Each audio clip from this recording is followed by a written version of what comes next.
தமிழ் வலையொலி பக்கத்தினூடாக இணைந்திருக்கும் உங்கள் அனைவருக்கும் வணக்கம். முதலில் தலைப்புச் செய்திகள். போசா சிறைச்சாலையின் முன்னாள் அதிகாரியை சுட்ட துப்பாக்கிதாரி கைது.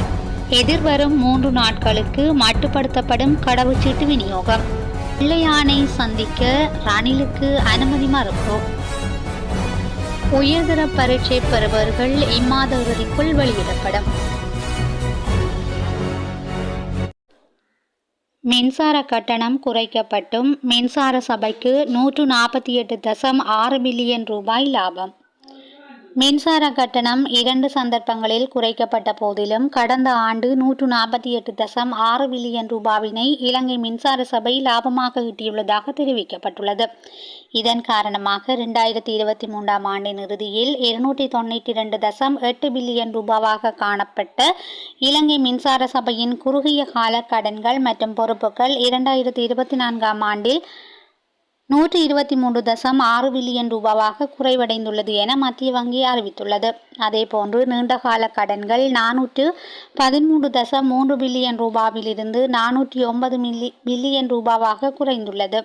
அதே நேரம் இலங்கை மின்சார சபை அதன் செலவுகளை குறைக்காமல் மேலும் கட்டண குறைப்புகளை மேற்கொள்ளக்கூடாது என மத்திய வங்கி அதன் வருடாந்த பொருளாதார மதிப்பாய்வு அறிக்கையில் சுட்டிக்காட்டியுள்ளது.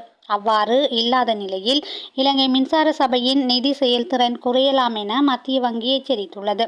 கடந்த ஆண்டு இலங்கையில் உற்பத்தியான மொத்த மின்சாரத்தில் 32.6% அனல் மின் உற்பத்தியின் ஊடாகவும் 32.3% நீர்மின் உற்பத்தி நிலையங்கள் ஊடாகவும் பெறப்பட்டுள்ளது. 21.2% மின் உற்பத்தி பாரம்பரியமற்ற முறைமைகளின் அடிப்படையிலும் 13.9% மின்சாரம் எரிபொருளை கொண்டும் உற்பத்தி செய்யப்பட்டுள்ளதாக இலங்கை மத்திய வங்கி தெரிவித்துள்ளது. அமெரிக்காவிடம் 6 மாத வரிச்சலுகை கோருவதற்கு தயாராகும் இலங்கை. அமெரிக்காவினால் விதிக்கப்பட்டுள்ள பரஸ்பர தேர்வை வரி அமுலாக்கத்தில் இடைநிறுத்த காலத்தை நீடிக்குமாறு இலங்கை அரசாங்கம் கோரிக்கை முன்வைக்கவுள்ளது. இலங்கை மீதான பரஸ்பர தேர்வை வரியை 44% அதிகரித்து அமெரிக்க ஜனாதிபதி டொனால்ட் ட்ரம்ப் அறிவிப்பை வெளியிட்டதை அடுத்து இலங்கையில் பெரும் பொருளாதார பாதக நிலை உணரப்பட்டிருந்தது. இதனையடுத்து அமெரிக்காவுடன் பேச்சுவார்த்தை நடத்துவதற்கான முயற்சிகள் எடுக்கப்பட்டதுடன் இதற்கான நிபுணர் குழு ஒன்றும் நியமிக்கப்பட்டது. அத்துடன் இந்த விடயம் தொடர்பில் தீர்வையும் ஒத்துழைப்பையும் கோரி ஜனாதிபதி அனுரகுமார் திசாநாயக்காவினால் அமெரிக்க ஜனாதிபதிக்கு உடனடியாக கடிதம் ஒன்றும் அனுப்பி வைக்கப்பட்டது. எவ்வாறாயினும் இந்த வரி விதிப்பினால் உலக பொருளாதாரத்தில் ஏற்பட்ட மிகப்பெரிய பாதிப்பின் காரணமாக புதிய வரி அமுலாக்கத்தை 90 நாட்களுக்கு அமெரிக்கா ஒத்திவைத்தது. இந்த காலத்தை 6 மாதங்களாக நீடிக்குமாறு இலங்கை அரசாங்கம் அமெரிக்காவிடம் கோரிக்கை விடுக்கவிருப்பதாக தகவல்கள் தெரிவிக்கின்றன. அதே நேரம் அமெரிக்காவிலிருந்து மேற்கொள்ளப்படுகின்ற இறக்குமதிகள் அதிகரிப்பதன் ஊடாக இரு நாடுகளுக்கும் இடையிலான வர்த்தக இடைவெளியை குறைத்து வரிச்சலுகையை பெற்றுக்கொள்வது குறித்தும் ஆராயப்படுகின்றது. இரு நாடுகளுக்கும் இடையில் கடந்த 2024 ஆண்டு 3.4 பில்லியன் டாலர் பெறுமதியான வர்த்தகம் இடம்பெற்றுள்ளது. இதில் இலங்கைக்கு அமெரிக்காவிலிருந்து 368.2 மில்லியன் டாலர் பெறுமதியான பொருட்களே இறக்குமதி செய்யப்பட்டுள்ளன. எனினும் இலங்கை 3 பில்லியன் டாலர் பெறுமதியான பொருட்களை ஏற்றுமதி செய்துள்ளது. இந்த வர்த்தக இடைவெளியே அமெரிக்க அரசாங்கத்துக்கு கரிசனைக்குரிய விடயமாக இருப்பதாக தெரிவிக்கப்படுகின்ற நிலையில் அதனை நிவர்த்தி செய்யும் வழிகளை இலங்கை அரசாங்கம் ஆராய்வதாக தெரிவிக்கப்படுகிறது. இலங்கை அமெரிக்காவிலிருந்து விலங்குகளுக்கான உணவுப் பொருட்கள், மருந்து பொருட்கள், மின்சாதன பொருட்கள் போன்றவற்றை இறக்குமதி செய்து வருகின்றமை குறிப்பிடத்தக்கது. ரணிலுக்கு பிள்ளையானை பார்வையிட அனுமதி மறுப்பு. கம்பன் பிளவுக்கு அனுமதி. பயங்கரவாத தடை சட்டத்தின் கீழ் தடுத்து வைக்கப்பட்டுள்ள பிள்ளையான் என்ற முன்னாள் இராஜாங்க அமைச்சர் சிவனேசதுரை சந்திரகாந்தனுடன் கலந்துரையாடுவதற்கு வாய்ப்பளிக்குமாறு முன்னாள் ஜனாதிபதி ரணில் விக்ரமசிங்க முன்வைத்த கோரிக்கை நிராகரிக்கப்பட்டுள்ளது. பொதுமக்கள் பாதுகாப்பு அமைச்சர் ஆனந்த விஜயபால இதனை உறுதிப்படுத்தியுள்ளார். தற்போது தடுப்பு காவலில் வைக்கப்பட்டுள்ள சிவனேசதுரை சந்திரகாந்தனுடன் தொலைபேசி மூலம் உரையாட அனுமதிக்குமாறு முன்னாள் ஜனாதிபதி ரணில் விக்ரமசிங்க கடந்த 9ஆம் தேதி குற்றப்புலனாய்வு திணைக்களத்திடம் கோரிக்கை விடுத்துள்ளார்.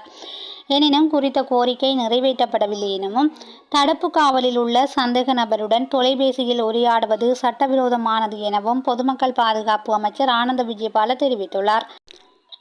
அத்துடன் முன்னாள் நாடாளுமன்ற உறுப்பினர் உதய கம்பன்பிலவுக்கு முன்னாள் இராஜாங்க அமைச்சர் சிவனேசதுரை சந்திரகாந்தனை சந்திப்பதற்கு வாய்ப்பு வழங்கப்பட்டதாக பொதுமக்கள் பாதுகாப்பு அமைச்சர் ஆனந்த விஜயபால தெரிவித்துள்ளார்.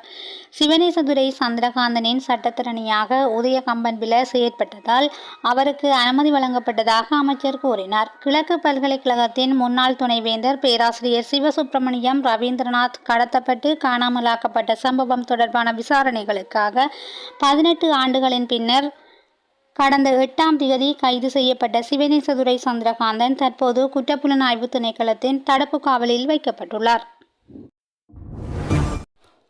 3 லட்சத்துக்கும் அதிகமான இலங்கையர்கள் தொழிலுக்காக வெளிநாட்டு பயணம்.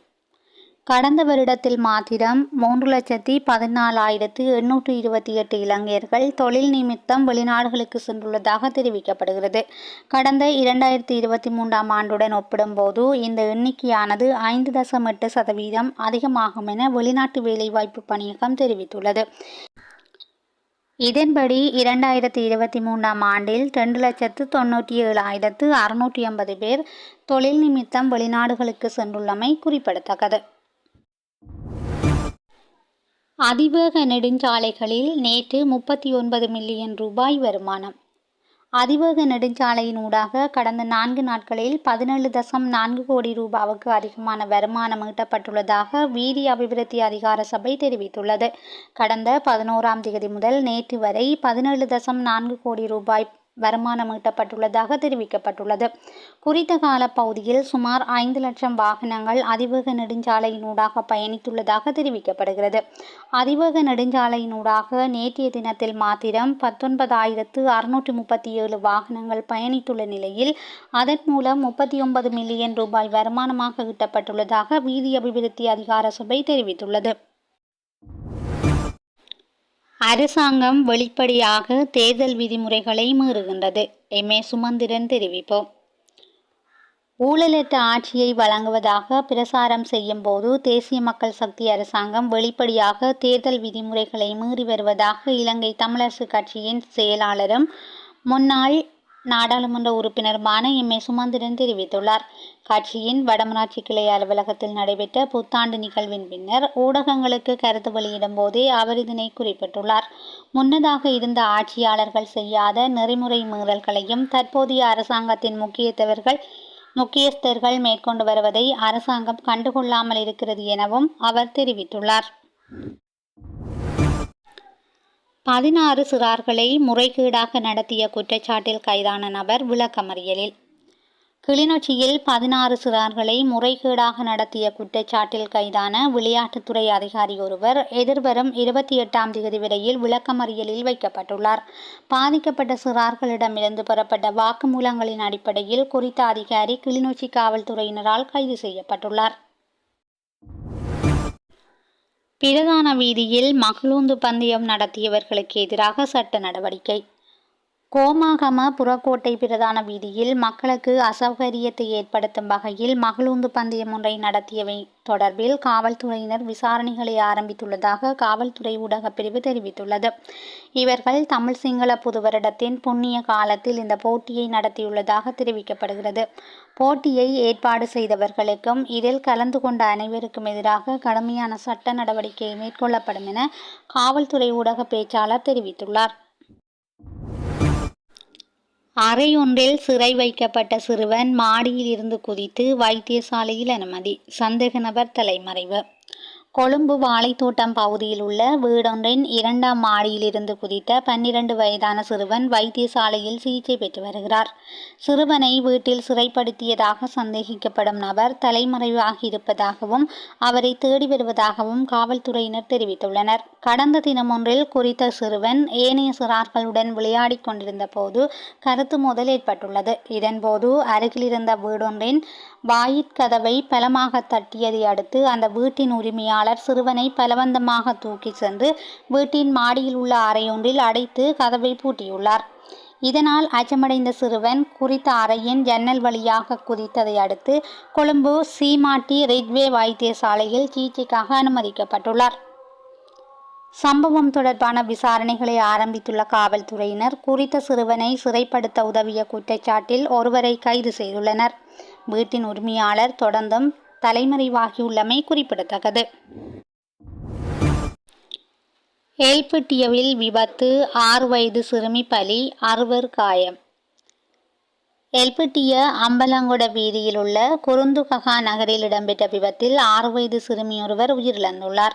விபத்தில் 6 காயமடைந்துள்ளதாக காவல்துறையினர் தெரிவித்துள்ளனர். முச்சக்கர வண்டியொன்று வேனுடன் மோதியதிலேயே இந்த விபத்து சம்பவம் இடம்பெற்றுள்ளதாக காவல்துறையினர் தெரிவிக்கின்றனர்.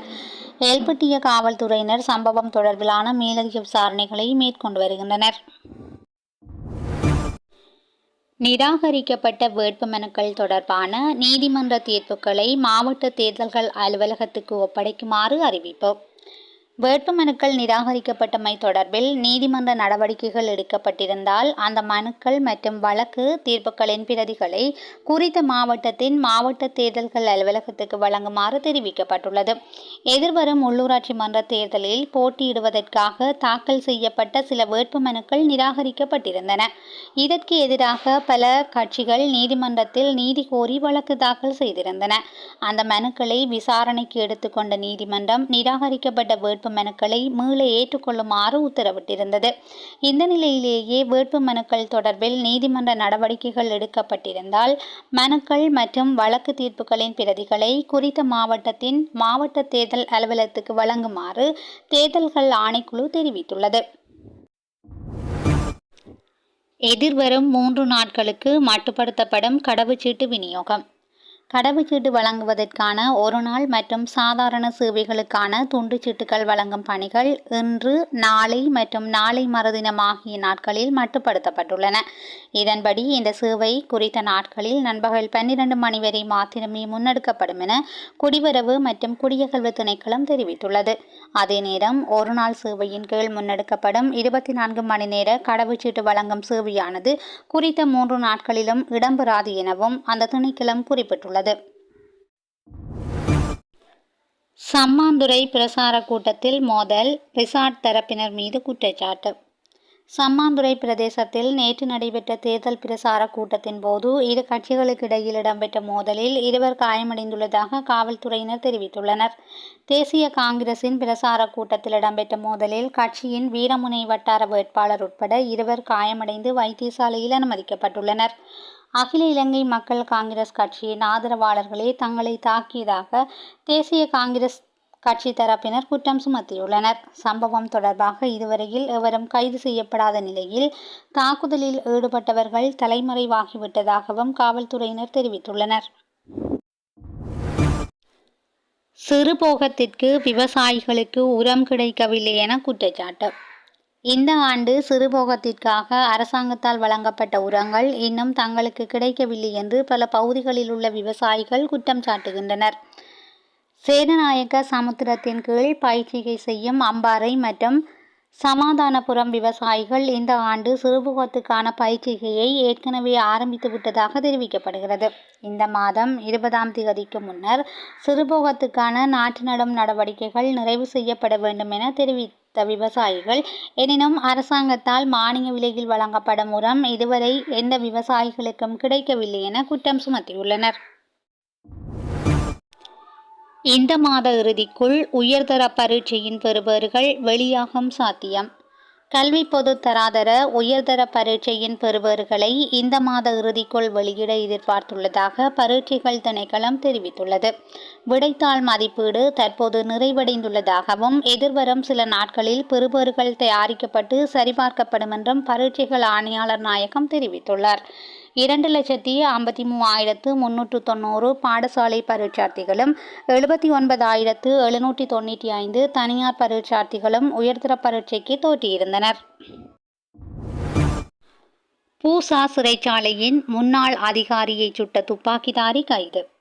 பூசா உயர் பாதுகாப்பு சிறைச்சாலையின் முன்னாள் சிறைச்சாலை அதிகாரி ஸ்ரீதன் தம்பிக்க சுட்டுக் கொல்லப்பட்ட சம்பவத்துடன் தொடர்புடைய துப்பாக்கிதாரி கைது செய்யப்பட்டுள்ளார்.